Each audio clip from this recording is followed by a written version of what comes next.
I also think of empathy and your understanding of people to be tied, right? The more you already understand someone, the more you're likely to empathize with them. The more you choose to empathize with somebody, the more you're able to understand them.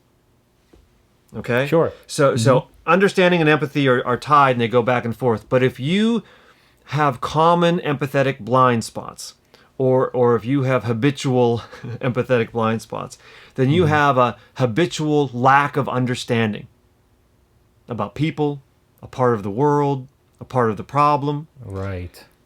And that's dangerous because It is. it's not just because it's dangerous for them, but it's dangerous for you because you have to live in the world whether you understand it or not. It's dangerous for the world. Yes. Let me get right to the punchline. Your empathy is a problem. One thing we've discovered is that when we're coaching people, this subject of empathy comes up a lot. But just as often as we're helping people move toward empathy, we're also helping them move away from it. And that's exactly where we're going in episode 4 on The Wrong Conversation.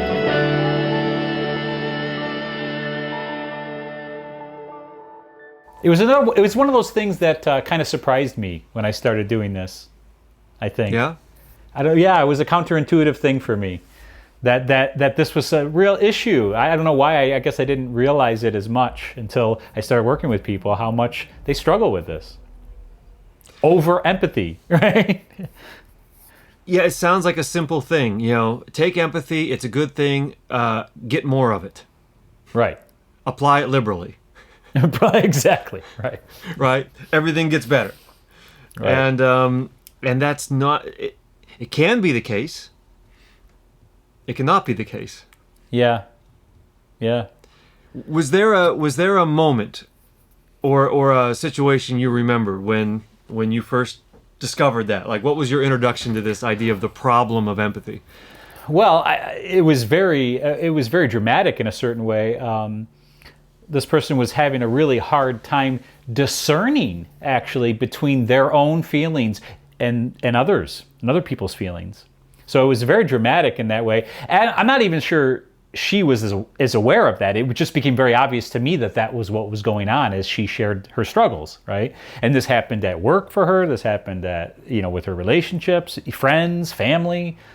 She was a highly empathic person in that way, but it was overwhelming her. And I don't think she even really realized it that much. So again, that's a dramatic, but that was when I really, really saw it starkly. And it was an interesting journey to try to help her walk through that, like to decipher, Like, when you have empathy for someone, they say it's like seeing through another person's eyes or walking a mile in their shoes or any of those metaphors. But you can see so much through someone's eyes that it is hard to decipher whose eyes are whose problems are whose enemies are whose, right? Absolutely. You tend to load on yourself all of that baggage.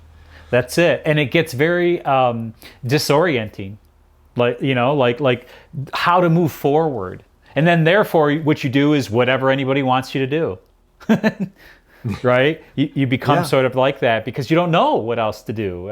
You're disoriented. I don't want to. Anyways, I think the point is clear in that way. Because you're lost in this. It's a kind of murky, too, right? Because you've blended, and it sounds good, like you said, just I would encourage that a lot of times with somebody, right? Like there isn't so much difference between you and the other person as you think. That's something that I would say a lot. But at the same time, you do have to know that there is a difference, right? There is a line. Yeah. It reminds me of the last thing too, of knowing, like when we were talking about marriage, right? Like you want to become the other person, or they're there to show you something else, but you don't want to get lost in that something else. It's not who you are. One of the tools I have at my disposal in coaching is what we call the Energy Leadership Index Assessment, or the ELI assessment. We've done those together. Yeah, you had me do it, yeah. Where it just really breaks down your state or your level of thinking or your level of engagement into different levels. And empathy, obviously, is a rather high state of being. It's a rather highly conscious state because you have to be conscious of another. And one of the things that it even said in the book as we're learning how to give people this assessment, Because every energy levels, from the low to the high, all comes with pros and cons. It doesn't matter. The high ones aren't all pros and the low ones aren't all cons. Sure. So empathy had its pros and cons. And I remember reading there that, you can put yourself into service of someone else so deeply that you can lose yourself in the process. Sure. And so I remember reading that, and I'm like, oh, that intellectually makes sense. But then I spoke with people, and I gave a lot of these assessments. And in these assessments, there is a level that kind of contains empathy. And when people showed up in that level very highly, the other level they showed up very high in was the bottom level, which was kind of more of a victim status, no good options, worn out. And I kept seeing these two numbers appear together all the time on people's assessments. And I realized that they are tied together, because if you give so much of yourself, well, then there's what's left, right? With danger number one of too much empathy. Yeah. No, it just hearing you talk about it, it's a very sad thing in a certain way, not in a condescending way, but just like, these people tend to be very beautiful people, right? I mean, they're just the salt of the earth kind of people, and because they care so deeply, but they don't know how to balance that, so they wear themselves out. That's kind of part of what you're talking about, I think, and it's a sad thing to watch, You can lose yourself to it, or it can drain you, like we're saying, right? It can drain you so much, and then if you are there, I mean, a lot of people who are very empathetic want to serve other people, but then it starts to reduce your ability to serve. Right. So I think about, I remember Stephen Covey's book, The 7 Habits of Highly Effective People, and he uses the old metaphor of the goose that lays the golden eggs. Yeah. And so if an empathetic person is the goose that's laying the golden eggs for someone else who could be served by their empathy, if the goose isn't taken care of, there are no more golden eggs. That's right. So you can wear yourself out. This is the sad part. That's where I feel the sadness. That's what well, then that's two it. people are lost, right? So Yes. in the sacrificial service of one person, two people are actually lost if it goes too far. If it goes too far. Yeah. If it goes too far, right? So it's important to go there, and it's important that it doesn't go too far. The first thing that popped in my mind as you first started saying the conscious awareness of someone else. The problem that I see a lot of times is it's not so conscious. It's a dimly conscious thing. Like I think these people tend to just naturally be that way. So there isn't so much consciousness about it. You know what I mean? And that's part of what our job becomes, right? Is to pull in a greater awareness into what's actually occurring, because they're not that aware. I mean, they know they're givers. I mean, I don't think any of them don't know that, and they know, you know what I mean? But they don't, like, I remember having that conversation with her specifically too, where I pointed out, I said, it seems like you don't know the difference between your coworkers' feelings and your own. Like you're taking them on so completely that you're not even sure how you actually feel. I said, is that a true statement? Or tell me, oh, no, it is. Absolutely, you're right. And I could see the shift in her eyes too, right? Because I don't think she had realized that. Like that confusion had happened. You know what I mean? Well, focus is, I think of empathy as being focus on the other, and focus is, by definition, removing information, right? Removing context and removing information. Right. And well, there's a lot of dangers in that, right? There might be some important information. You might be lost in that information.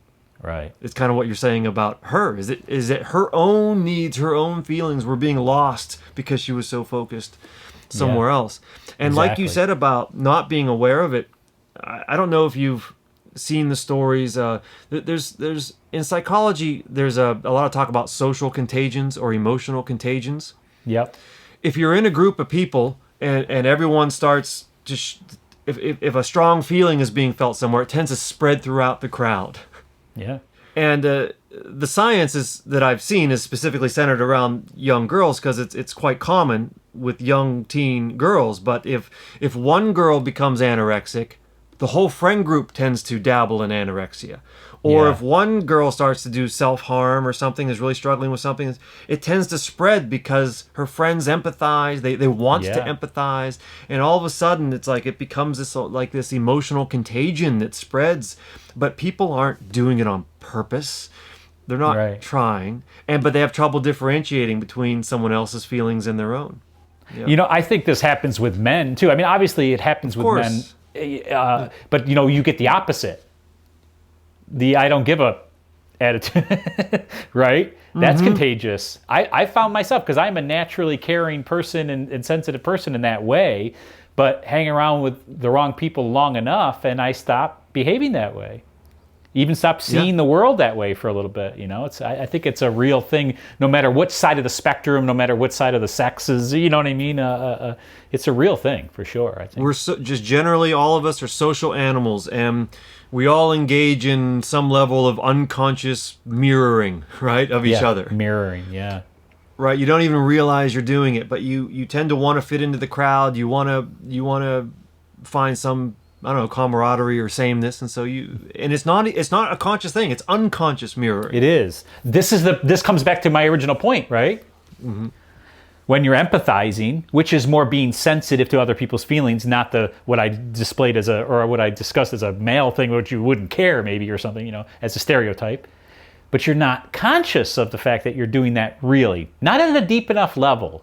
And that's why it's a drain too, by the way, David. Do you know what I mean? It's like a short. It's like an energy short. Like there's something short-circuiting somewhere, and so it's slowly draining, and you're not aware of that. Here's another danger with empathizing, right? The feelings / thoughts that come along with the feelings of another person are not necessarily right. Matter of fact, we know that they're not entirely right. You know what I mean? So the more we empathize with that, if we get lost in that, we can get lost in a pretty dark place sometimes. Right? My wife, by the way, is incredibly empathic. I mean, to the usage of that word where it gets to spiritual things. Like my wife has gifts, if you will, that verge on the empathy thing. But she has fallen victim to it many, many times, less and less, because she's progressing, which is a very beautiful thing to watch, but become victim to what they call energy vampires, or I don't know if you ever heard that term, right? Because she's a magnet. They can sense it. And she would just sit there and empathize and empathize and empathize. And some of this empathy some of these things she was empathizing were really dark and just would drain her. And they wouldn't, they were never, this is the black hole syndrome, right? It's never filled. You're never really actually doing anything with that. They're just constantly draining and draining and draining, which is an example of what I'm trying to say. It's like not everybody's thing is I don't want to say worth empathizing because that sounds cruel, but you have to know, right, when this is a black hole, so to speak, and you need to stop at that point. And not everyone who suffers is a victim. Yeah. I mean, it's really hard when you're empathizing with somebody and all you can see is they're suffering. You see them as a victim, but if you're able to stay objective, sometimes you can see, I mean, everyone who suffers might be a victim of themselves, but they may not be a victim of something on the outside. They may not, those lines get blurred when you're too in the feeling. They do. Right? They do. And then your wife, I can just say, I mean, I talked about at the beginning, empathy dragging you down that you get so drained that you become a victim. But maybe it doesn't drain you that much. Maybe it drains you a little bit. But one step above victim mentality is like hostility and resentfulness and anger. Sure. I mean, if you're someone who is naturally very empathetic and people are always, like you said, the energy vampires can make you really resentful. And then what good are you as an empath, right? Yeah. No, that was her journey for sure. She followed that very natural progression of things, right? Anger was the next thing in a way. Resentment, then anger. In other words, there was energy there for her to start realizing, I need to do something about this. I mean, it's obvious I'm not helping these people. And it is extremely draining for me. Like, I'm worthless after that, for my family, for myself, you know what I mean? So it took a little bit of that, damn it, you know what I mean? Yeah. I got to do something about this. I can't just keep doing that, You can believe that you are helping someone. And I'm saying this because you said your wife realized, I'm not actually helping these people. And that is a shift. Like that is a bit of growth, because you can feel like you are like, well, I'm empathizing, and empathizing is helpful. This must be helpful, but there is a line between when it stops being helpful, or when they're just trying to drain you for whatever reason, right? And you're unable to stop them. And so to realize that line when your empathy is helping, and then when it's not helping, that's growth. I mean, I think that's a bring it skill home. to learn. It is, and that's a bring it home point right there. If you want my opinion, like you just brought it home a little bit there. I think that's a takeaway from this talk. If you want my opinion, it's like to search for that too. You know what I mean? To search for that line in some way or another, like to be aware of the fact that there is a crossover where it's empathy still, I suppose, but it becomes something else. It becomes the shadow side, of empathy, where it's a rabbit hole, it's a black hole. You're not getting anywhere with that. Not for the person, not for yourself. That's an important thing to know, I think. Yeah, if we keep doing this, we're going to lose both of us, and potentially more. Yeah. Yeah. This is the art of setting boundaries that is such a common conversation for so many people. Exactly. Yeah. No, it's a good use for boundaries. I'm not a huge fan of boundaries as an end, because they're not one, in my opinion, but they're a good means sometimes. Does that make any sense? Like to me, we don't want to live in a world of boundaries, but they are appropriate sometimes. Do you know what I mean? So they change the speed of something. I don't know why, that just came to mind. Like you said, they're temporary. Like a boundary puts the brakes on for a minute. Yeah, exactly. Energy is flowing too fast right now to serve either one of us. Let me set up a boundary to slow us down. It doesn't mean it's over. Right. Right. Doesn't mean I won't give you some of this later. It doesn't mean that that there's not some flexibility. It just means a boundary is just like slow down the energy transfer here a bit. Yeah. And so when we say your empathy is a problem, we're not meaning that empathy itself is a problem. It just means that like everything, it comes with the seed of its own destruction. Right? I don't know where that quote's from, but everything in the world comes with the seed of its own destruction. Yeah, and, a silly way that I always say that is your strength can become your weakness. That's even better. Another way of saying, it's just a simpler way to say it, right? I mean, it's true always. Like, in other words, you take your strength too far in a strange way, and it becomes a weakness. Well, so the thing I always say when that follows up with the strength becomes weakness, as a matter of fact, I think I do have a video about this. Your weakness can become a strength. There's the hope, if that makes any sense, right? Like in other words, so you're weak in this spot, so you over empathize. Let's say that's kind of what our point is, right? It's the cautionary tale of over empathizing, and that's a weakness. But there's a potential strength that lies there, and some of that may be to turn some of that focus back to yourself if you're a victim of, energy vampires. Yeah, well, I think what you said earlier is the key. It's just consciousness of what are you doing? Are you empathizing? Yeah. Is your empathy running away from you? Is it being taken from you without your consent or permission? Great. Yes. Right. Yeah. I think about why we think that empathy is a really good thing, and why we think the world should have more of it. And it is so that we can reach more of a shared social understanding, or an understanding between people, so that we can serve people better.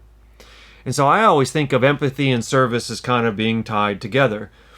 But then too much empathy, like we said, it can wear you out, and you can wear yourself out till you're unable to serve. So that's one level of it. But then when we talk about how things can be unconscious, and you can get unconsciously swept up in these emotions, if you're too busy feeling, then you're not that busy thinking, right? It's very hard to think and feel at a high level at the same time. That takes a lot of practice. It does. It's a great skill to acquire. But it's a great skill, but it's a skill that's hard won, and so one tends to take over the other. You can think and be cold and then not have empathy, or you can have so much feeling that you stop thinking. But then when you stop thinking, you lose the ability to be objective.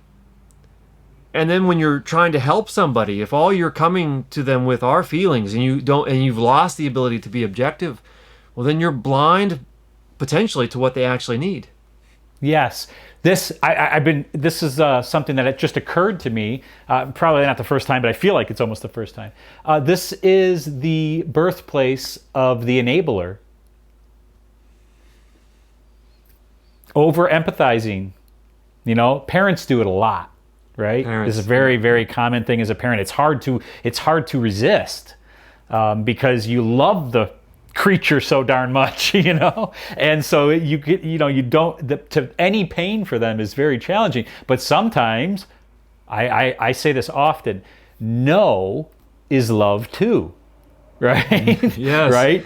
A form of discipline, if you will. It's not fun. You can see they don't like it, but because you're not just using your heart. This is what made me think of it, right? You're using your head too, and this is not good for you. You're a little guy or a little girl, and you don't quite understand this yet. So I have to stop empathizing with your 6-year-old, 8-year-old perspective and realize, that I need, you get it.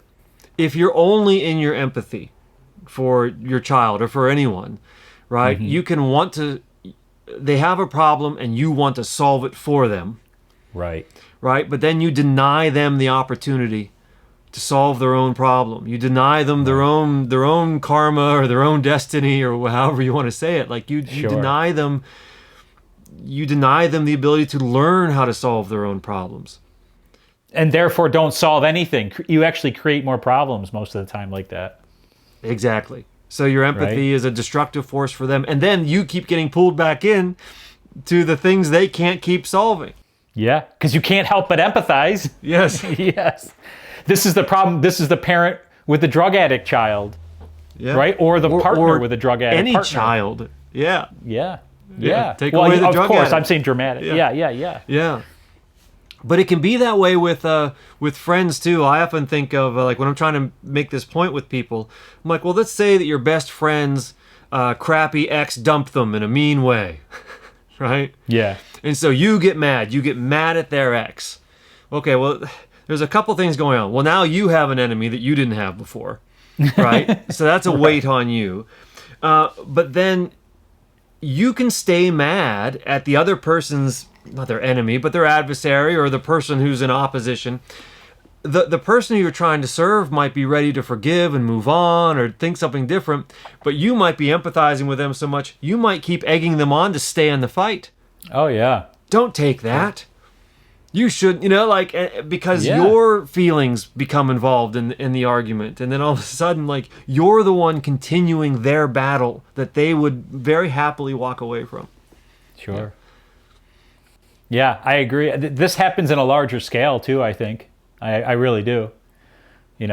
The loud voice it's sort of the social contagion, like you're saying, whether it's politics or there's a lot of different, that's somewhere where you really see it often, but it's a similar sort of thing though, right? Like somebody gets up and shouts and really loud, whatever it is, and you empathize with it. It's probably something you already kind of believed or thought, right? But not maybe to that level, but now all of a sudden you're feeling that way. So you're carrying that on, and it's not, it doesn't play out naturally anymore. It's like some sort of a snowball, I love it. It doesn't play out naturally. It's a snowball. I think of all political argument as just weaponized empathy. Yeah. What are you doing? You're taking, what does any political argument do? It takes somebody who's being negatively affected by something that's happening in the world, and it's making you hyper aware of their story, and it's making you angry about the injustice in their story, and then they suggest a solution. And because you're so angry about the injustice that's happening to this person, you're like, yes, solve this, right? And you're so emotional, you stop thinking. Yeah, you're right. You're right. Yeah, exactly. You're right for whatever comes next, right? Yeah. But what happens is you're focused in on that person's problem, and because you're focused in on them, you're eliminating all of the surrounding context, right? If your empathy is too focused on one person, it's not focused on somebody else, and a lot of political discussions aren't even about philosophy or political philosophy. It's about who do you empathize with most, and who we exclude from our empathy. Right. Which is where it becomes a problem, even in something like that, right? In other words, don't forget the other. Don't over empathize. Don't over empathize with one side or the other. Let's approach it as objectively as we possibly can. And that is not how we normally approach things. And it's definitely not how, whatever media, it doesn't matter which side and any of that stuff, they never approach it that way. No. Right? So you have to be it's- hyper aware yes. of that. You have to be hyper aware of that as you're consuming information. Right? To try to watch out Yes. for over empathizing, right? I think we should leave it at that too, because we don't want to get into politics too much, but that is an applicable use of this conversation, I think. Does that make sense? Well, To it's be mindful. you can take it from politics, but just apply it back to anything in life. People can That's it. weaponize your empathy against you. Yes. People can use your empathy, right? They can turn you into their servants. And just like you're not conscious sometimes of how much you're empathizing, they're probably not conscious of them doing that. Exactly. So it's not, I mean, some people are, we know this, but a lot Yes. of people are not. So, right. They just kind of, if you're over empathizing, you're probably going to get taken advantage of in that way. Not even intentionally, just naturally. Yeah, because by you keeping your focus on them, you lose focus on yourself or the surrounding context or the other people involved or the rest of the world. It's very easy because empathy is like a magnifying lens, a focused magnifying lens. Right? It does limit information, but that creates what I call empathetic blind spots. Yeah. I also think of empathy and your understanding of people to be tied, right? The more you already understand someone, the more you're likely to empathize with them. The more you choose to empathize with somebody, the more you're able to understand them. Okay? Sure. So understanding and empathy are tied and they go back and forth. But if you have common empathetic blind spots, or if you have habitual empathetic blind spots, then you have a habitual lack of understanding about people, a part of the world, a part of the problem. Right. And that's dangerous because It is. it's not just because it's dangerous for them, but it's dangerous for you because you have to live in the world whether you understand it or not. It's dangerous for the world. Yes. Yes. This is a beautiful conversation. I mean, because we never talk about these things. I never know where they're going. Yeah. But this is a beautiful point and a poignant and important point that I didn't expect to come up. But this is really... I sum it up this way because I think everyone has a way that everyone's empathy naturally flows to certain places, and there's other places it doesn't naturally flow. Right. Just like there's things in your life that are easy for you to face, and there's things in your life that are hard for you to face. Exactly. There's truths that are easy for you to accept. There's truths that are hard for you to accept. Right? And so your energy or your focus, there's places where it doesn't want to go. And that leads to the empathetic blind spots. And that's what you're talking about. If it's too focused in one place, then you miss all this other stuff. And so I sum it up as your empathy is most useful often where it's least willing to go. That's a good bow. You just tied a bow on that. That was pretty good. That's a bow. Yeah. Yeah, I like that. That was good. So much of life is negotiation. Yeah. And this comes back to the back and forth thing we talked about. If you are going to properly negotiate a real solution with somebody, then you have to be able to empathize with them. But a lot of times when you're negotiating with people, and I use the word negotiate because a lot of times we're stuck in a world where we have to work with somebody who is a challenge for us. This is politics, right? Yeah. This is marriage. This is Right? marriage too. Yeah, right. This is marriage. This is work. Your work colleagues, right? Yeah, these are people who you can't get through life defeating. You can't defeat your spouse. You can't defeat your coworker. You can't defeat your fellow citizens, right? It's not going to work out. It's not. Yeah. It's not It's a good not going to strategy. work out. So at some level, you have to negotiate. And if you don't send your empathy where it's least willing to go, then you don't understand them. And if you don't understand them, you can't negotiate with them. And if you can't negotiate with them, everyone loses, including you. Exactly. Bring it home, David. That's it, baby. No, seriously, that is it. I think that is it. That's the bring home message, period. I know we had another one there, but this one I think is more succinctly said too. And I don't know, as you were saying, I could feel it. That if people were able to do that, or to even be willing, because we always talk about that, to be willing to work on that, to see the value in that, and to start working on that, placing your empathy where it's least willing to go, right? The world would be a different place. I feel like I could honestly say that. The world would be a different place. This is another point in negotiation. When I was saying you can't successfully negotiate with somebody if you don't understand them. Mm-hmm. But you also have the trouble of the fact that they don't understand or empathize with you. Right? So that's another challenge to negotiation. If you try to empathize with somebody, and you can, it helps you understand them. If you understand, the better you understand them, the better you can communicate with them. The better you can communicate with them, the more they understand you. The more they understand you, the more willing they are to empathize with you. And the more willing they are to empathize with you, the better the negotiation goes. Sure. When this is done in a balanced way, obviously, right? Yes, but I do think that empathy leads to empathy. It can. It can. Like if you're careful. You can't, don't just give it. But I mean, what I'm talking about are the circumstances when you don't want to give empathy, right? If you walk into a negotiation, you can try to negotiate the price on a car, right? So you go negotiate the price on the car. What's the salesman trying to do? How's your weekend? Got any kids? I got some kids, right? Trying to empathize with you. Why? So then you empathize with the car salesman. And therefore, it greases the wheels of the negotiation because now there's some commonality. But it all starts with somebody making the first move, even though it's an adversarial negotiation. But I get it. I forgot that part because I interrupted you too, I think. So I forgot that we're dealing with a difficult situation here in a way. Like we're taking our empathy and putting it in a place that it doesn't want to go naturally. That was the. But sometimes your empathy doesn't want to go to your wife or your husband. It's true. Yeah. Right? You get in an adversarial relationship with them. But as soon as you kind of break the barrier and say, you don't want to empathize with them when you're pissed off at them. Right. I'm angry with you now. I'm angry at you. I feel like defeating you. But instead, let me try to actually understand. And my empathy does not want to go there. So let me send it there anyway.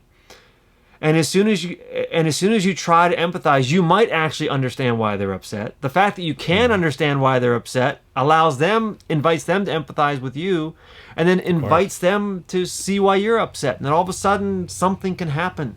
Some negotiation that moves forward can happen. Yeah. David, I would agree with you wholeheartedly. I would be so bold as to say that 90% of the time something will happen. If you authentically empathize in those challenging moments. That's my experience. Yeah. If you can authentically do that, you can't fake it. That doesn't play out very good. But if you're really there, it's a beautiful thing actually. Again, it shows the power of empathy. But it absolutely can transform something like that. It's one of those things that, whenever I get myself in a negotiating sort of situation, especially if something like a blowout has happened, let's say a family blowout has happened or something strange like that, right? I am totally ready to go into that situation, and I usually have very little fear or dread about it even. Why? Well, there's two reasons. One, because I have a sense of my authentic personal power, as I would say. But two, because I know that I have the ability to empathize. It won't be hard for me to do that. Even if I'm really frustrated, it's just a skill I've developed, I suppose. Maybe I was naturally good at it too. But the point is, once I do that, I know that I will get it. Time and time again, it's been proven for me. In some really touchy, sketchy sort of situations. But if I'm willing, by the way, I hate to drag this word in here again because we should almost just stay on empathy, but it's vulnerability. They're very closely. Vulnerability and willingness are words that are going to come up in every single conversation we ever have. Ad nauseum, right? Right. And they should. Yeah, and they deserve to, because those are the words. Yeah. But that's what happened, because I'm willing to be vulnerable and really put myself and empathize with them and really see it, not some fake show, every time. I don't know if there's ever been a time. And if there has, it just takes longer. So maybe that one discussion didn't work out. I have to just do it again. Because I think a lot of times people don't believe it. Sometimes that happens, like There's a risk to believing it. there is. Because are they tricking you or not? Right. Are you so empathetic about them? You're just trying to hold yourself together and be tough. But as soon as they give you an inch, right? Like, Yeah. Or as soon as you give them an inch, they're going to take a mile, and then all of a sudden you're not where you want to be. Exactly. And right. I think that's why you can kind of wield it pretty freely, because I think that you're conscious of where those lines are in you. I can give it. Yeah. I Yeah. can take it away. I can think under it. I can think over it. I can move my focus back and forth. Yeah, and I'm not as afraid of that. The loss, first of all, I just don't believe it's even going to happen most of the time, right? It's just not, I just don't even buy into that story. And second of all, typically, whatever you're afraid of losing isn't that big of a deal. And it's not worth it. Again, you know what this has to do with? It has to do with that higher thing. Like, I place my empathy higher than even that person, and certainly than just myself. Like, there's a higher thing to serve, as you would say, right? What am I serving? I'm serving something higher, not even just this negotiation, if you want to call it that. Like, to me, I'm in there battling for the goodness of humanity, almost. Like literally, though, that's sort of where my mindset's at. You see what I'm saying? And that empathizing isn't just empathizing with this person, but how about the bigger picture? Empathizing with it, which is to say what? Feeling it. Remaining aware of it in some way, because that's the thing. It's not like it's not about over empathizing. If you think about it, it's about over focusing on one empathy. Do you know what I mean? Like that to me is the central point. Yeah, like you just landed on it. It's I not didn't- about amount of empathy. It's about where it's focused, and that's why I Yes. said that about marriage. Advocate for the marriage, and it'll advocate for you was the line. But the Yeah. point is, if you're always serving only your wife's needs, the marriage is going to die. If you're only serving No, your own right, needs, exactly. the marriage is going to die. And advocating for the marriage itself is just an invitation to think instead of Yes. just feel. yes, yes. You think, yes, not what does she need, what do I need, what does it need? It's a different question. It is. It's a higher is. question. Yeah, it's a higher question. So it pulls you up, right? If your empathy is toward the bigger picture, then your empathy will be properly distributed and properly balanced That's it. with thinking it. and properly balanced with truth and properly balanced with accuracy and Naturally. That's what's Naturally. beautiful about that. Naturally. Yeah. Yeah. This is what the Tao, this is what they would call the Tao, right? Like why they say, like it's like morality is in the Tao. I can't remember the quote. I wish I could do it, but it's like a second or third tier. Like this is what we do when we can't do it right. We come up with morality.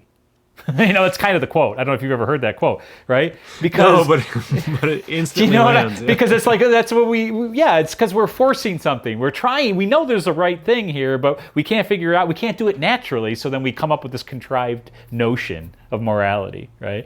But if we Yeah. were to place you see it.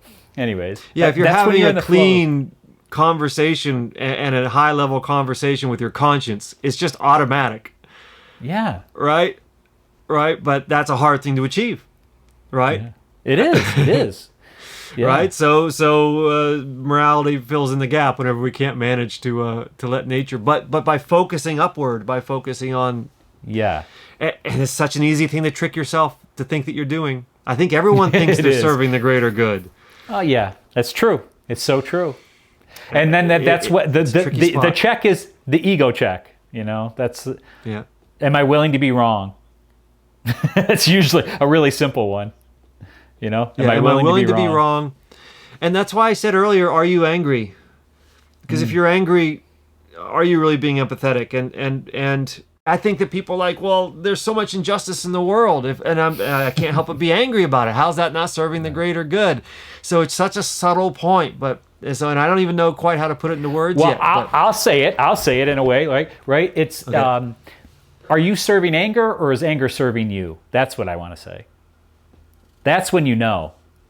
Do you know what I mean? Because when anger is serving you is when you fall down the rabbit hole of anger and you no longer it's taking over, right? But when you're serving anger, is that what I meant to say?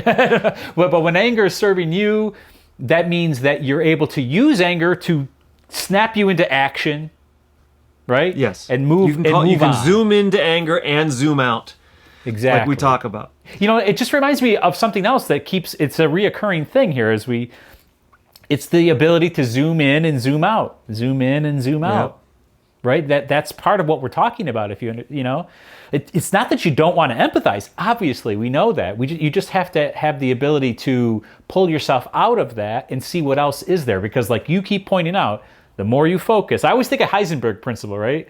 That's You know science way better than I do, but it's like the more they learned in science that the more you focus in on something, you are necessarily excluding other information. That's just the nature of it. You can't help And it. it just makes sense intuitively. It does, right? It's not right. If you're focused on a project, you don't know what's going on around you in the room. If you're really in Right. flow state with something you're doing and you're really in it, you don't know. The rest of the world disappears. In fact, we like way, flow yeah. state because of the rest of the world Yeah, disappears. that's right. That's true. But empathy can be the same thing. I think it's really compelling. It's really compelling and you can sit there and believe that it's the highest thing you can do to pour all of your attention onto another. It sounds like the highest and most noble thing. But if you do it too much, you can destroy them. You can destroy you. You can, because like I said, you if you ignore too much information from the rest of the world, then you don't understand the rest of the world. And if you don't understand the rest of the world becomes more dangerous to you. So it's self-serving as well, not to get too wrapped up into this. Yeah. But you serve yourself and others at the same time if you're able to step back. Because balance always does that. Yeah. Right? Balance always serves the greater good, I think. I really do. It's very rare to come into the situation where balance isn't the appropriate response, if that makes any sense. Balance or even flexibility, like you said, being able to go in and out. Yes, right? That's another way of putting that's like another dimension to it. Yeah. Yeah, like because maybe you can't do both at the same time. So sometimes when I think I love the word balance, but sometimes I fear that people think that balance is some sort of compromise between two places and picking a point. Yeah. But it's not. It's a balance in almost like the being able to move back and forth between things and just being flexible between. You have to be able to go in and really, like as a coach, okay, so we're coaches. We have to manage both of these things at the same time. My job as a coach is to empathize with somebody. When they talk to me, I have to hear them. And not just hear what they're saying. I have to hear what they're feeling, and I have to really know what that's like. But if I get wrapped up in their problem, I'm a useless coach. No help, right? No help. It's so interesting. Yep. So I have to stay cold, Not cold. Cold's the wrong word. But I have to stay objective. I have to stay outside of the problem, or else I can't lift them out of their problem. I'm gonna quote yourself here. You have to stay flexible, which, by the way, was just profound. Awesome. You have to stay flexible. You have to be able to do that and then spring back out of that and say, hey, this is kind of what I'm seeing now that I've been here with you. And now I can see, I come back to David land here a little bit more objective in your issues. And I can just, I don't know, I'm just wondering, maybe this, maybe that, right? You know what I mean? Or ask the right questions so that they can, have a different thought, because now you're triggering a different response from them because of the question you ask, right? I mean, those are usually the most powerful. Right? That's when they answer their own questions, right? I mean, when you do that sort of thing. But it takes that flexibility. That's all I was trying to say. I think that's beautiful. It really does. So that's the skill of coaching, which is that flexibility, being able to go in and then step back out. And then that's what you're trying to bring to them, is the same flexibility. Yeah. They need to be in touch with themselves. They need to be in touch with the people that they're working through problems with. They have to be in touch with the broader context. They have to be able to step outside of their own feelings. They have to be able to go into their own feelings, right? Yes. So the whole game, whether it's the coach or even the person being coached, is about being able to change perspectives. I think this is part of the value. Seeing that is seeing the value of doing this work, of inner work. That's what you just described. And again, I said this last time, but what you just described, David, is freedom. I love it. It's freedom. It's true. Yeah. Because it's freedom, and I just want to go back to something you were saying about anger, that it's sometimes it's hard to tell whether you have anger or anger has you. Yeah. When you're empathetic, it's very easy to be angry because you can be empathetic to your friend and angry at whoever is causing your friend pain. Right? Anger is very easy in empathy. It's not the other way around. Empathy is not easy from anger. But then even once you get above empathy into the win-win, spreading empathy around, then empathy is easier, right? Because you know how to let it out so that it doesn't drain you, right? So it's more sustainable. And then anger is easy to call upon. Understanding the role of the victim is easy to call upon. Taking responsibility is easy to call upon. Forgiveness is easy to call upon, right? Because you're working up here.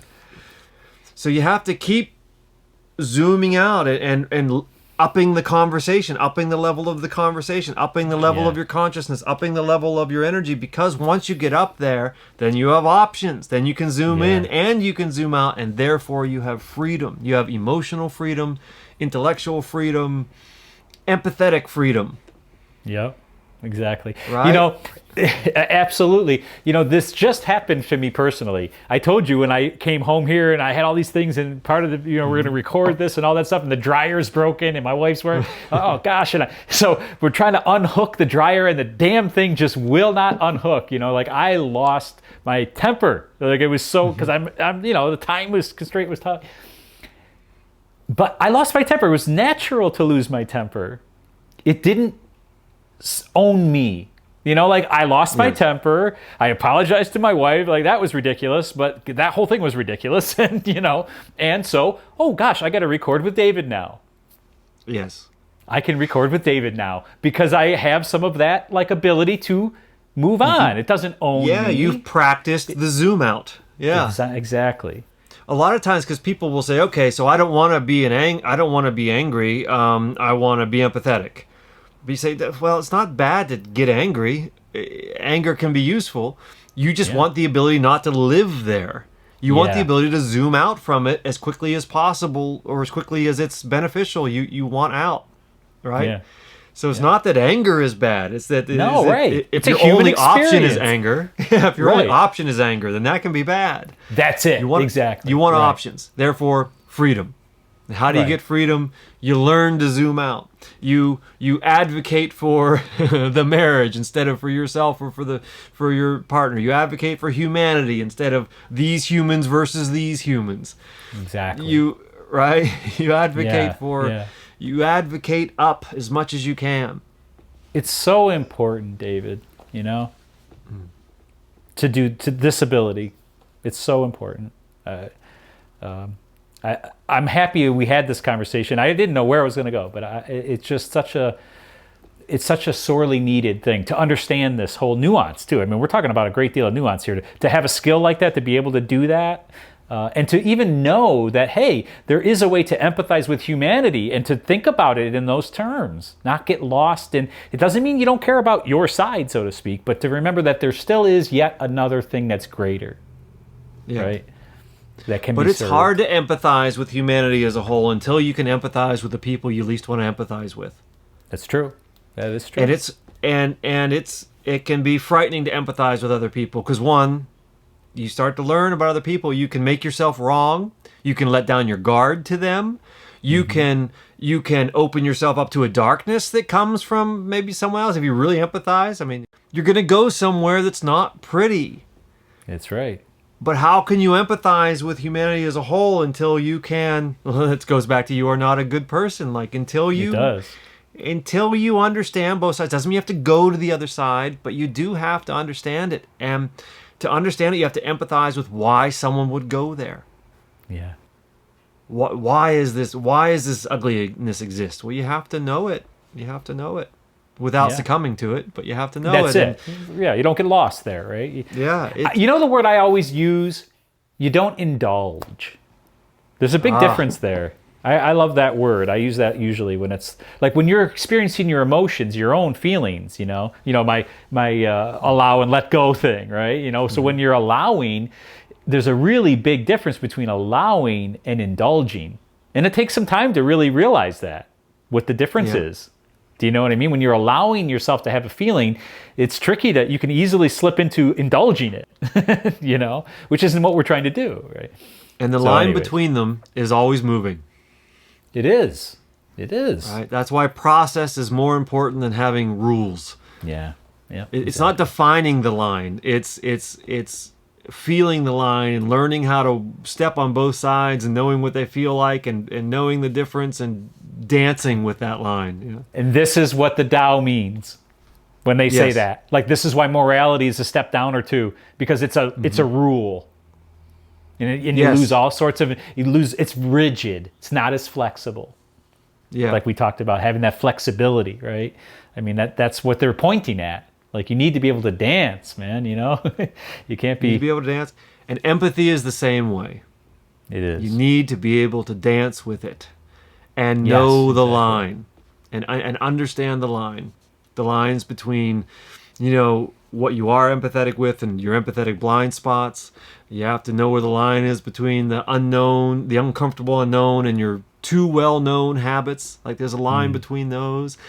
Serving the others versus serving yourself. You have to know where that line is, and it's always changing and it's always moving, which is why the work is important, which is why that freedom is important, because you need freedom to move and dance. That's it. And the freedom has to be earned through the work, through vulnerability, through allowing it, through balance, through all these things we talk about. Yeah, through struggling through all the wrong conversations, right? Through having a million wrong conversations and losing yourself to empathy and anger and failing other people because you've lost yourself to empathy and anger. Like, yes, constant Forgiving failure. yourself for all of it. Exactly. Forgiving yourself for all of it. Yeah. Yeah. Yeah. Exactly. So that was our conversation on empathy, and we would love to know what you think. Was that the wrong conversation on empathy? Was it a better conversation? Was it a not so good conversation? Please join the conversation. Please add your Yes. voice to this conversation so we can see whether it was the wrong conversation or not, what we missed, or how you learned these lessons that we're talking about. You know, share your story. We shared ours. You Yeah. can share yours. Yeah.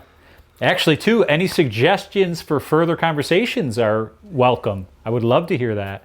What's something you would like to hear us, you know, banter back and forth about? That would be a very interesting thing to leave in the comments. Absolutely. And so commenting is very meaningful to us. You know, likes and shares and subscriptions are deeply important to what we're trying to do here. I mean, we'll talk like this with or without you, but we prefer to do it with you. We've done it for decades. Yeah. Yeah, we would prefer to do it with you. We would prefer to share it, not just for your good, but for our good, because I feel like that as we have these conversations and we get feedback from people, we learn from you. Oh yeah, absolutely. And and we're just trying to have a better conversation. That's the whole goal here. It is. It is. So for our next conversation, we are going to talk about how you are not enough. Sorry. Love it, David. As I love all our conversations, and I look forward to it. All right. We'll see you next week. Bye, my friend. Sounds great. Bye.